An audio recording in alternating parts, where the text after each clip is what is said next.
레위기를 오늘 살펴보고 있는데, 레위기에서 가장 중요한 주제는 뭐냐면 거룩입니다. 거룩. 레위기에서 말하는 하나님의 백성들의 정체성은 뭐냐? 거룩한 백성이라는 거예요.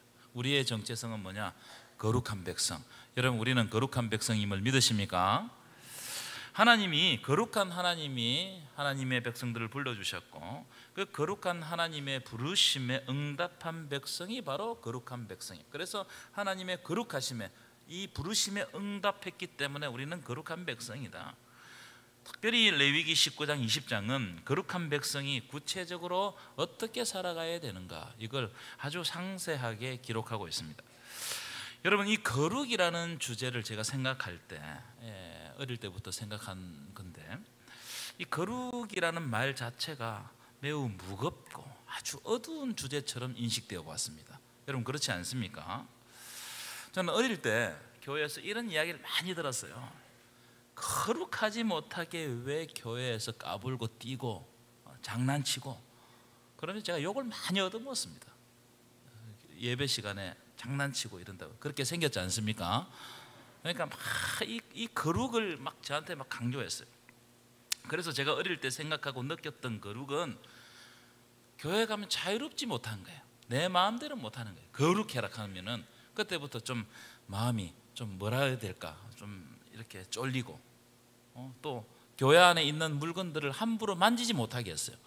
거룩한 거니까 니네들이 함부로 만지면 안 된다는 겁니다. 오늘 강대상 종을 놨는데 일부러 예화 때문에 놓은 거예요. 제가 어릴 때는 강대상 위에 다 종이 있었습니다. 그렇죠? 예배 시작할 때 종을 이렇게 땡 치면서 시작했어요. 지금은 그렇지 않지만 이게 예배 시작의 사인이었습니다. 아래 강대상에도 종이 있었어요.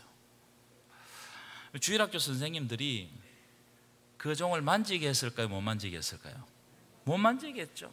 왜 못 만지게 했냐면 그 종은 예배 시간에 사용되는 거룩한 종이라는 거예요. 그러니까 절대로 못 만지게 했습니다. 저는 어릴 때 궁금증이 많아가지고 너무 궁금했어요. 저 종을 치면 어떤 느낌이 들까? 이게 궁금한 거예요. 저 종 안에는 어떻게 생겼을까? 왜 소리가 날까? 여러분, 궁금해요, 안 궁금해요? 그래서 제가 만졌을까요, 안 만졌을까요? 어떻게 잘 아세요? 저를 뭘로 보고? 만졌을 뿐만 아니라 안 보일 때 쳐보기도 하고, 땡땡땡땡 해보기도 하고, 흔들어 보기도 하고, 뒤집어 보기도 하고.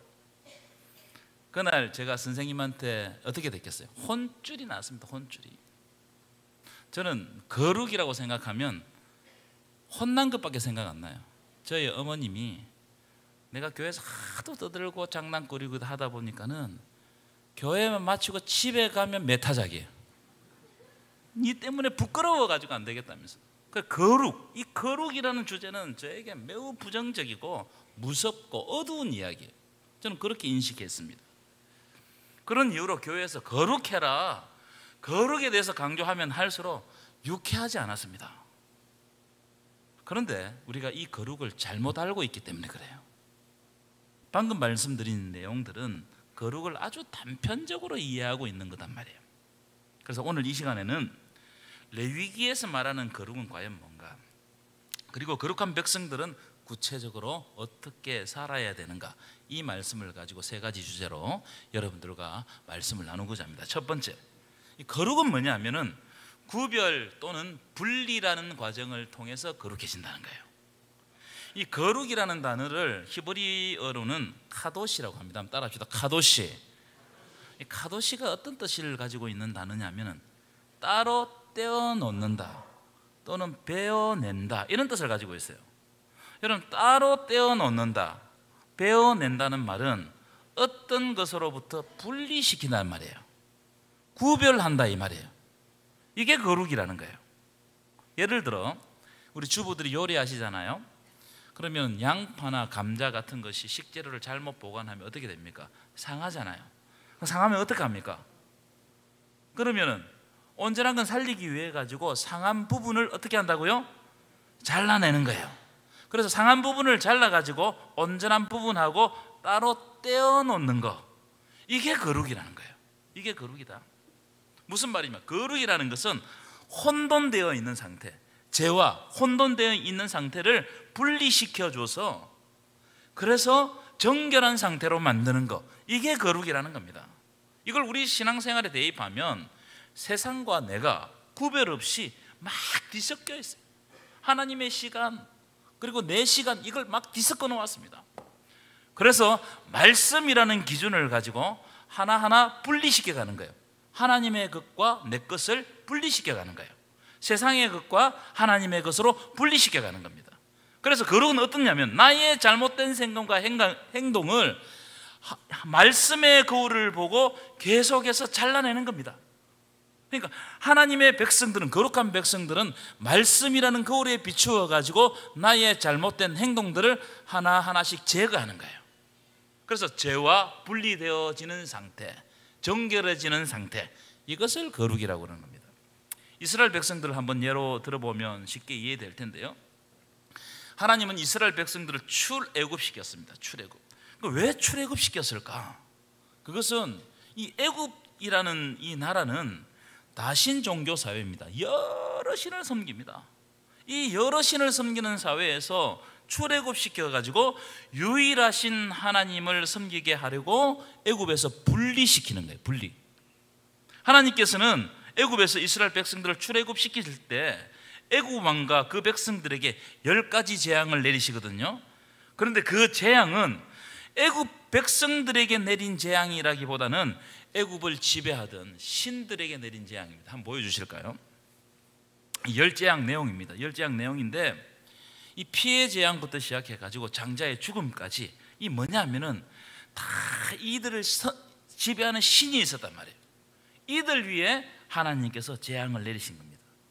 왜냐하면 이스라엘 백성들도 애굽에 살다 보니까 누구의 신을 섬겼어요? 이집트 사람들이 섬기는 신을 함께 섬기는 겁니다.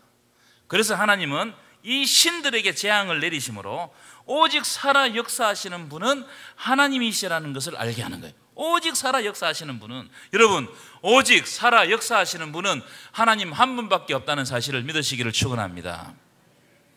그럼 왜 이스라엘 백성들이 지금 보여주시는 애굽신을 다 함께 섬겼을까요? 그 이유는 아주 간단해요.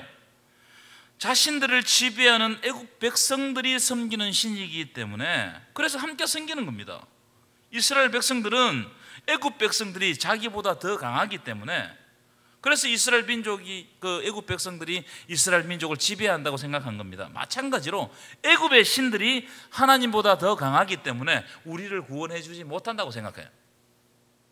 그래서 이스라엘 백성들이 하나님도 섬기고 또 애굽의 여러 신들도 함께 섬기고 동시에 섬기는 겁니다. 하나님이 가장 싫어하는 것이 뭐냐면은 혼합시키는 거예요. 이것도 섬기고 저것도 섬기고 내 시간도 내 시간처럼 쓰고 하나님의 시간도 하나님 시간처럼 써버리는 거예요. 마찬가지 혼합시켜버리는 거예요. 분리되지 않는 거예요. 여러분, 이 신도 섬기고 저 신도 섬겼다는 말은 그들의 삶도 질서롭지 못하고 뒤죽박죽 섞여 있는 상태입니다. 이렇게 아무거나 섬기면서 사는 것이 거룩하지 못하다 이 말이에요. 그래서 하나님은 이런 다종교사회 애굽에서 철저히 하나님의 백성들을 분리시킬 필요가 있었던 거예요. 무슨 말입니까? 이스라엘 백성들은 애굽으로부터 철저하게 분리되고 구별될 때에 비로소 자신의 정체성이 하나님의 백성, 하나님의 백성은 거룩한 백성이라는 것을 알게 된다 이 말이에요. 여러분, 우리가 세상 문화와 세상 방법에 혼탁하게 젖어 살면 거룩한 백성이라는 것을 인식할 수가 없습니다. 예를 들어 온갖 엄난한 이 엄난을 조장하는 신들, 요즘 우리 사회에 얼마나 엄난한 신이 역사하는지 모릅니다. 그렇죠? 여러분 TV 이 매스컴 보십시오. 얼마나 여러분 드라마를 보면 볼 게 하나도 없어요. 다 불륜입니다. 쾌락을 조장하는 문화들이 굉장히 많습니다. 성공을 위해서라면 어떤 불법을 저질러서라도 성공하고자 하는 그런 성공 만능의 신들, 만몬의 신들, 만몬의 신은 돈의 신입니다. 돈의 신들, 이런 것들이 우리에게 역사한단 말이에요. 그래서 이 신들과 그런 문화에 빠져 있으면 우리는 거룩한 하나님의 백성이 될 수 없다 이 말이에요. 여러분, 그리스도인들은 광야 같은 결핍이 많은 그런 고난 가운데 산다고 할지라도 앞에 말씀드렸던 이런 신들로부터 자신을 철저하게 분리시키고 구별할 때 거룩한 백성이 될 줄 믿습니다. 이처럼 거룩이라는 것은 어떤 대상으로부터 분리가 일어남으로 거룩해지는 거예요. 어떤 대상이 있어요. 그게 섞여 있으면 안 되는데 거기서부터 분리함으로 거룩해지는 거예요. 왜냐하면 분리되면 자신이 특별해지기 때문에 그래요. 저는 제 아내를 사랑하게 된 순간부터 제 아내 옆에 있는 남자들로부터 제 아내를 철저하게 분리시켰습니다. 아예 못 만나게 했어요. 제 아내가 처녀 때 인기가 좀 있었거든요. 청년들이 막 옆에 많았어요. 그래서 제가 이제 교제를 시작하면서 결혼을 해야 되겠다 이 생각을 딱 품자마자 그 다음 날부터 어떻게 했느냐, 아침 8시부터 10시까지 안 보내주는 거예요. 아무도 못 만나게 했습니다. 다른 남자를 못 만나게 했어요. 3개월 동안 아무도 못 만나게 했어요. 다른 남자로부터 딱 분리를 시키니까 저 사람이 그때부터 나를 특별하게 보는 거예요. 그렇죠? 앞에서 말씀드렸잖아요. 거룩이라는 것은 뭐냐면 어떤 대상으로부터 분리가 일어남으로 거룩해지는 거예요. 레위기 11장 여러분 한번 보십시오. 레위기 11장 매우 흥미로운 장입니다. 거룩한 백성들이 먹어야 될 것과 먹지 말아야 될 것을 구분해서 기록하고 있어요. 이 구분 때문에 아직도 유대교인들이나 안식교 사람들은 성경에 기록된 것을 문자적으로 지킨다고 하면서 안 먹는 사람들이 있어요. 살펴보면 이런 겁니다. 짐승의 경우에는 소, 양, 염소 이런 거 먹을 수가 있어요. 대책임질을 하고 쪽이 갈라지면 먹을 수가 있어요. 발톱 쪽이 갈라지면. 그러나 돼지, 토끼는 먹을 수가 없습니다. 왜냐하면 대책임질을 하지 않거나 쪽이 갈라지지 않았기 때문에 그래요. 물고기의 경우는 장어나 가물치 이런 것은 먹을 수가 없어요. 비늘이 없고 지느러미가 없는 것은 먹을 수가 없습니다. 마찬가지로 새 종류, 곤충 종류 이런 것들 다 먹을 수 있는 것과 먹지 못하는 것을 하나님이 정해 놓으셨어요. 자, 그러면 레위기 11장이 말하는 요점이 뭘까? 이 먹고 마시는데 여러분 방점이 있지 않습니다. 자, 이 11장 45절 한번 볼까요? 11장 45절 함께 읽겠습니다. 시작. 나는 너희의 하나님이 되려고 너희를 애굽 땅에서 인도하여 낸 여호와라. 내가 거룩하니 너희도 거룩할지.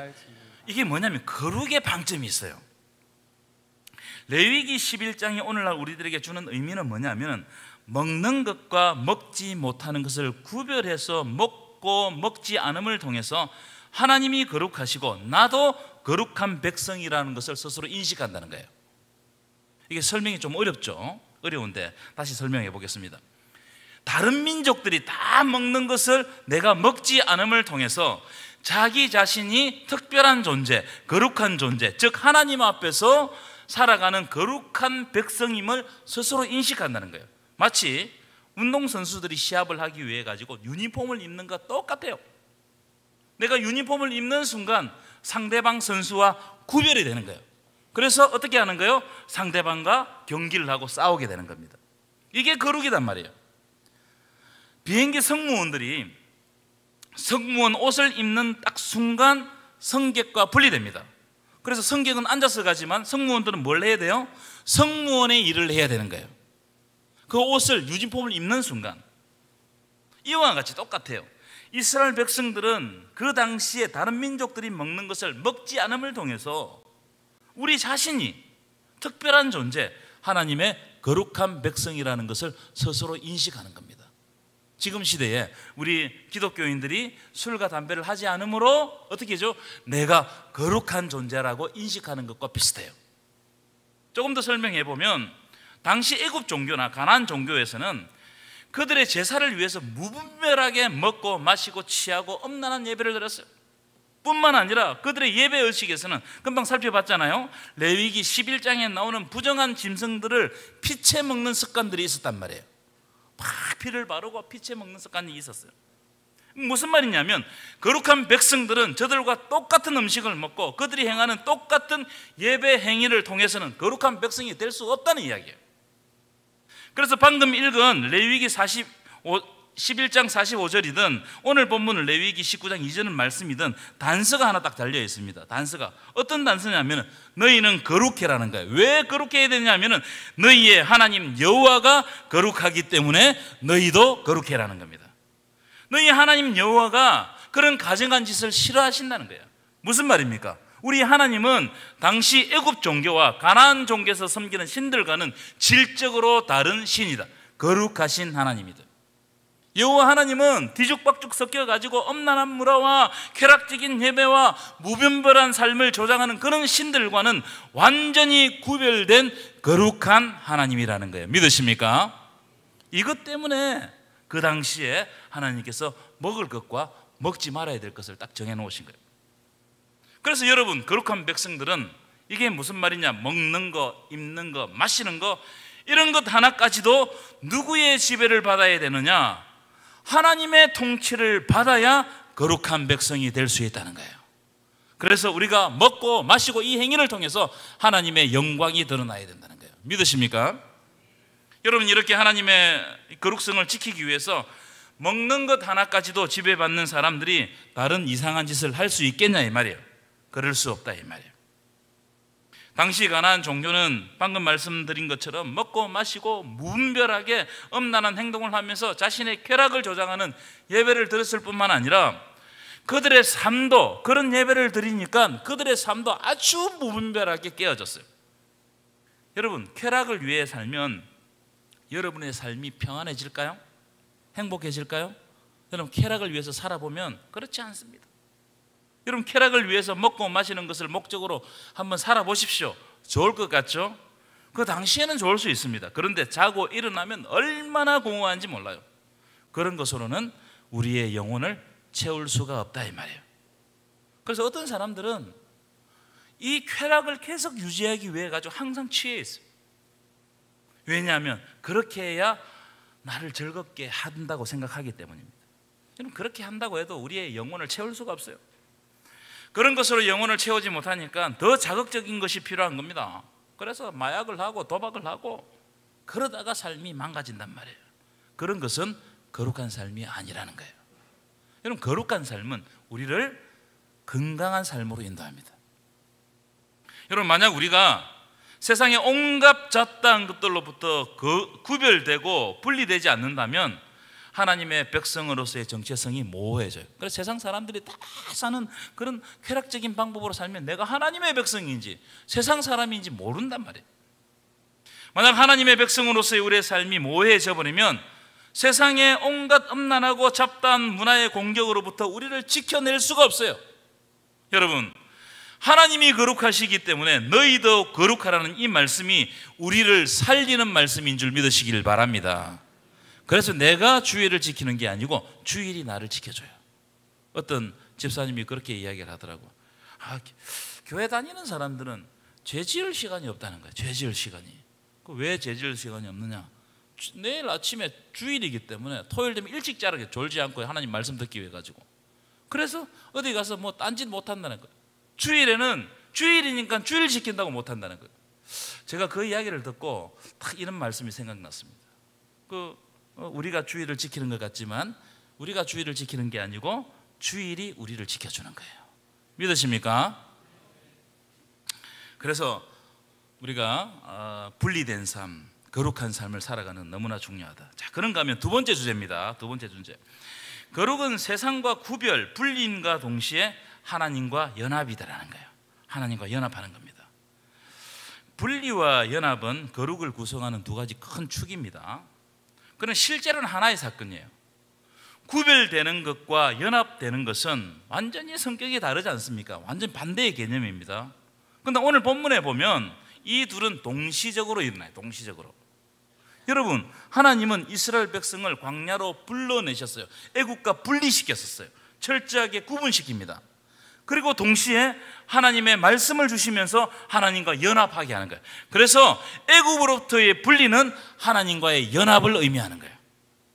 제가 조금 전에 말씀드렸죠. 제 아내를 다른 남자로부터 분리시켰다고 말씀드렸지 않습니까? 그런데 분리만 하는 것으로 완전하지 않습니다. 결혼이라는 제도를 통해서 연합할 때 온전한 사랑을 이루게 된다 이 말이에요. 그래서 거룩은 하나님과 신비로운 연합을 통해서 일어나는 거예요. 여러분, 광야는 사막입니다. 사막.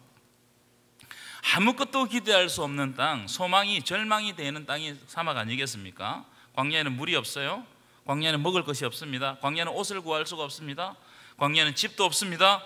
결론적으로 광야에는 아무것도 없어요.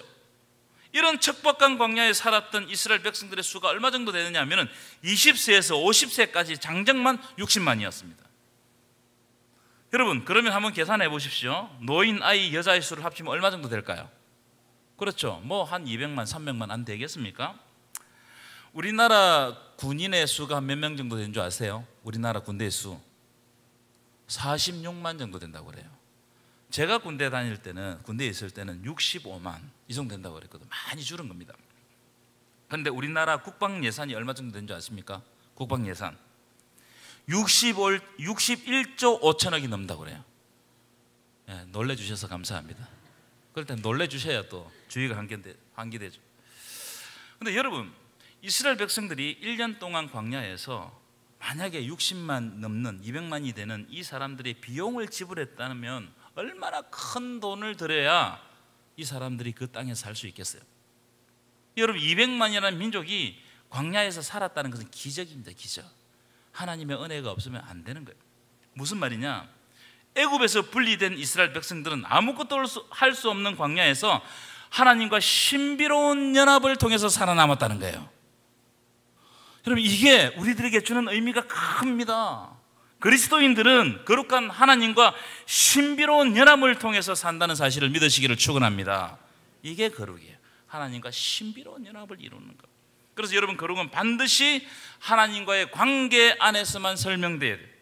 만약 이스라엘 백성들이 계속해서 애굽에 남아 있었다면 어떻게 되었겠어요? 그들은 계속해서 애굽의 신을 섬겼을 거예요. 애굽인들을 부러워하고 동경하고 뭐 그렇게 살았을 겁니다. 그러나 하나님은 이스라엘 백성을 광야로 불러내심으로 말미암아 애굽과 철저하게 분리시키십니다.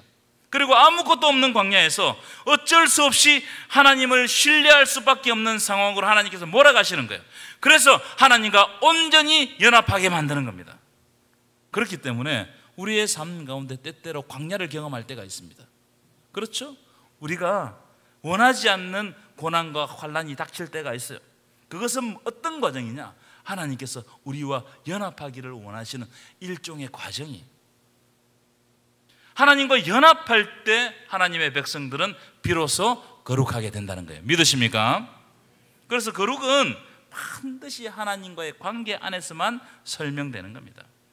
여러분, 레위기 19장 한번 펴보실까요? 19장을 펴보시면 계속해서 반복되는 말씀이 등장합니다. 여러분, 성경에서 반복은 강조거든요. 나는 너희의 하나님 여호와니라, 이 말씀을 계속해서 반복하십니다. 한번 찾아봅시다. 3절 19장 3절입니다. 함께 읽겠습니다. 시작. 너희 각 사람은 부모를 경외하고 나의 안식일을 지키라. 나는 너희의 하나님 여호와니라. 4절로 읽어볼까요? 시작. 너희는 헛된 그들에게 향하지 말며 너희를 위하여 신상들을 부어 만들지 말라. 나는 너희의 하나님 여호와니라. 10절도 읽어보겠습니다. 시작. 내 포도원의 열매를 다 따지 말며 내 포도원에 떨어진 열매도 줍지 말고 가난한 사람과 거류민을 위하여 버려두라. 나는 너희의 하나님 여호와니라. 나는 너희의 하나님 여호와니라. 어떤 것을 명령할 때마다 19장에서는 무려 15번이라 나는 너희의 하나님 여호와니라, 이 말씀을 반복시킨단 말이에요. 이건 아주 의도적입니다. 여러분, 이 말씀이 뭘 뜻하는 거예요? 거룩의 전제의 조건은 반드시 하나님 안에 있을 때, 하나님과 관계를 가질 때 거룩해진다는 거예요. 그래서 레위기의 시작이 무엇으로부터 시작되느냐? 예배로부터 시작됩니다. 레위기 1장부터 7장까지는 예배에 관해서 말씀하고 있거든요. 번제, 소제, 화목제, 속죄제, 속건제 5대 제사에 대해서 처음 레위기를 시작하면서 딱 말씀하고 있는 거예요. 무슨 말입니까? 거룩한 백성들은 먼저 하나님과의 올바른 예배를 통해서 하나님과 연합한다는 거예요. 믿으십니까? 이렇게 예배를 통해서 하나님의 말씀을 듣고 순종함으로 하나님과 연합하게 될 때 우리는 거룩한 백성이 되는 거예요. 그래서 지금 이 예배 시간이 너무나 중요한 거예요. 이 예배 시간은 하나님이 우리를 부르시고 하나님의 말씀을 주시고 하나님과 연합하는 시간이에요. 여러분, 우리가 드리는 예배, 우리가 드리는 기도, 우리가 드리는 찬양은 하나님을 만나게 하고 하나님과 연합하게 한다는 사실을 믿으시기를 축원합니다. 여러분, 교회를 일컬어서 에클레시아라고 합니다. 에클레시아. 이게 무슨 뜻이냐면 죄악된 세상으로부터 하나님의 거룩한 공동체로 불렀다는 거예요. 그래서 교회는 거룩하신 하나님께 속해 있는 상태, 하나님과 연합되어 있는 상태가 바로 교회예요. 만약 교회가 하나님께 속해 있지 않고 하나님과 연합하지 않으면 그건 교회가 아니에요. 여러분, 이 시간 우리가 하나님과 연합되어 있다는 것을 고백하면 우리는 하나님의 거룩한 백성임을 믿으시기를 축원합니다. 자, 그러면 세 번째, 거룩이 우리의 삶 가운데 도대체 구체적으로 어떻게 드러나는가? 이 레위기 19장이 말하는 거룩은 절대로 추상적이지 않습니다. 우리가 거룩에 대해서 이야기할 때 거룩이라는 말의 어감이 매우 추상적으로 들리잖아요. 그런데 레위기 19장을 읽어보면 이 거룩이 추상적이지 않아요. 매우 구체적입니다. 레위기에서 말하는 거룩은 하나님과의 관계 속에서 출발했지만 그것으로 끝나는 것이 아니고 우리의 구체적인 삶으로 이어지더라는 거예요. 거룩이 삶으로 이어지는 거예요. 만약 여러분, 거룩이 우리의 삶 가운데 구체적인 행동으로 드러나지 않는다면 그것은 아무 의미가 없어요. 그럼 말의 구호에 불과하는 겁니다. 예를 들어서 교회를 다니는데, 교회는 다니는데 제멋대로 살고 자기 마음대로 말하고 자기 성질대로 한다면 그 사람은 거룩한 사람이 아니에요. 그런 사람은 예수 믿는 사람이 아니고 그냥 종교 생활을 하는 사람이에요. 거룩하지 못한 거예요. 자, 그런 의미를 가지고 19장을 한번 살펴보실 텐데 3절 한번 보실까요? 여러분 눈으로 보십시오. 3절은 이런 내용입니다. 부모를 공경해라. 부모를 공경하는 이게 거룩이라는 거예요. 아주 구체적이죠. 안식일을 지켜라. 주일을 지켜라. 그래서 하나님께 예배해라. 하나님과의 관계를 가져라. 이게 거룩이라는 거예요. 4절도 보십시오. 눈으로 보십시오. 우상을 섬기지 마라. 우상을 섬기지 않는 거, 우리의 삶 가운데 우상을 두지 않는 거, 오직 하나님만 섬기는 거, 이게 거룩이라는 거예요. 너무나 구체적이지 않습니까? 제가 한번 말씀드렸던 내용인데 5절부터 8절까지 띄워보시면 화목의 제사를 드리는데 이 화목의 제사의 제물은 반드시 나누어 먹어야 돼요. 혼자 먹어서는 안 된다는 겁니다. 예컨대 우리가 소 한 마리를 잡았습니다. 제사를 지내려고 소 한 마리를 잡았어요. 여러분, 소 한 마리 몇 킬로 정도 나가겠어요? 소 한 마리에 700kg, 800kg 안 나가겠습니까? 근데 예배를 딱 드리고 나면 이걸 다 나누어 먹어야 돼요. 혼자 먹을 수 있겠어요? 없겠어요? 혼자 못 먹습니다. 그럼 어떻게 되냐면은 나누어 먹어야 돼요. 근데 이 제물이 3일째 되는 아침에 남아있으면 그 제사는 무효가 되는 거예요. 그럼 어떻게 해야 되겠어요? 모든 사람에게 다 나누어줘야 돼요. 자기가 아는 사람에게 나누어줘서는 이 700kg, 800kg 되는 제물을 다 먹을 수가 없습니다. 모르는 사람에게도, 그리고 원수에게까지도 이 제물을 나누어줘야 돼요. 이 무슨 말이냐? 이것은 예배를 통해서 이웃을 섬기라는 거예요. 이웃을 섬기지 않는 예배, 그 예배는 무효라는 거예요. 이웃과 화해하지 않는 예배, 이웃을 사랑하지 못하는 예배, 그 예배들은 다 무효라는 거예요. 이렇게 이웃을 섬기면서 예배를 드리는 거, 함께 공동체를 이루어 가지고 하나님의 거룩을 나타내는 이것이 바로 거룩이라는 거예요. 네, 매우 중요하다고 생각해요. 특히 저는 레위기 19장 9절부터 18절 말씀에 주목하는데요. 내용을 한번 보실까요? 9절 10절 띄워보실까요? 9절 10절은 이런 내용입니다. 곡식이나 열매를 거둘 때 다 거두지 말고 남겨두라는 겁니다. 빡빡 해가지고 내 창고에 다 들이지 말라는 거예요. 왜냐하면 가난한 사람이나 아무 기업이 없는 외국인들이 먹고 살 수 있도록 좀 남겨주라는 거예요. 이렇게 하는 게 거룩이라는 거예요. 11절 12절 보실까요? 11절 12절. 이웃을 속이고 도둑질하지 말고 거짓말이나 거짓 맹세를 통해서 이웃을 위험에 빠뜨리지 말아라는 겁니다. 한마디로 하나님의 백성들은 정직하게 살아라는 거예요. 정직하게 사는 거, 이게 거룩이라는 거예요. 13절도 보실까요? 13절. 이웃을 압제하거나 억압하거나 착취하지 말라는 거예요. 특별히 품꾼의 싹을 제대로 지급해라. 품꾼의 싹을 제대로 취급하는 거, 이게 거룩이라는 거예요. 우리 교회에 몽골에 계시는 분이 한 분 와서 교회 등록에 다니거든요.